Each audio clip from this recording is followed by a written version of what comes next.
हमला सिर्फ निहत्थे पर्यटकों पर नहीं हुआ है, देश के दुश्मनों ने भारत की आत्मा पर हमला करने का दुस्साहस किया है। मैं बहुत स्पष्ट शब्दों में कहना चाहता हूं, जिन्होंने ये हमला किया है, उन आतंकियों को और इस हमले की साजिश रचने वालों को उनकी कल्पना से भी बड़ी सजा मिलेगी।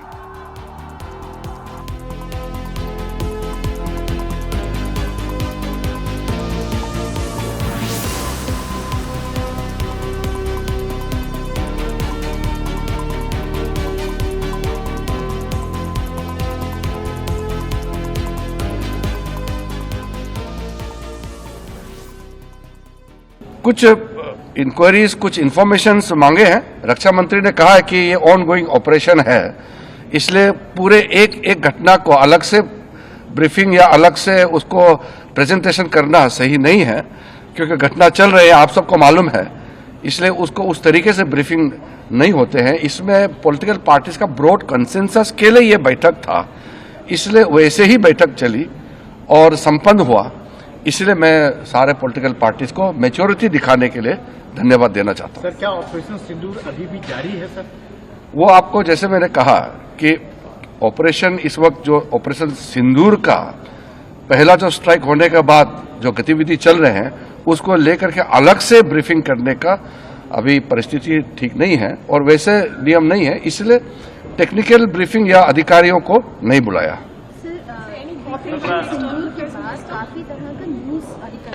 देखिए, फेक न्यूज के बारे में हमारे कई सदस्यों ने उठाया है। जो फेक न्यूज है, हमारा देश का एकता को कमजोर करने के लिए कई गलत नैरेटिव्स या फेक न्यूज चलाने का प्रयास कर रहा है।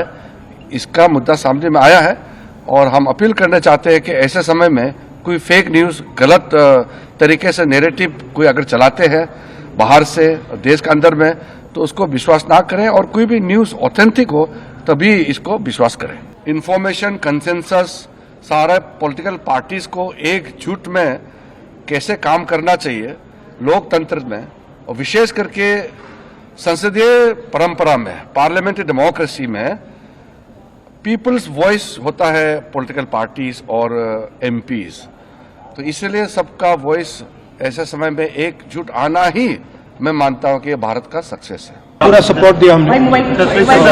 खारगे जी ने कहा वो सही है कि ऐसी चीजें हैं जो डिस्कस नहीं करनी है, तो बस सबने सपोर्ट किया। जो उन्होंने कहा वो हमने सुना।